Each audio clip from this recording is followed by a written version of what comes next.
Anino sa dilim ni ang nilalang na sumusunod.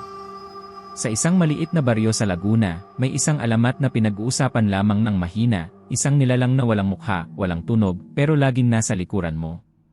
Kapag naramdaman mong may sumusunod sa iyo sa gabi, huwag kang hihinto. Huwag kang titingin. Huwag kang papasok sa bahay nang hindi sinisilip ang anino mo. Dahil kung wala kang anino, huli ka na. Si Luis, isang 17 anyos na estudyante, ay galing sa lamay ng isang kaibigan ng gabing iyon. Madilim na ang daan pauwi at halos wala ng tao sa kalsada. Tahimik ang paligid, masyadong tahimik. Walang kuliglig, walang aso, walang kahit anong ingay. Doon niya napansin may anino sa likuran niya. Hindi kanya. Mahaba ito, payat, at may mahabang mga daliri na parang kumakapit sa lupa. Gumagalaw ito kasabay niya, pero may isang kakaibang bagay. Hindi ito nagmumula sa ilaw ng poste. Naglakad siya ng mas mabilis. Lumingon siya saglit sa gilid ng mata niya. Wala namang tao sa likuran niya. Pero bakit may isa pang anino? Huminga siya ng malalim at tumakbo. Mas mabilis. Mas mabilis pa.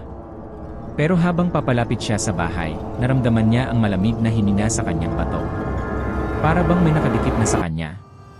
Gumalaw ang anino. Hindi na siya nagdalawang isip. Sinigaw niya ang panalangin ng kanyang lola, binuksan ang pinto, at mabilis na pumasok.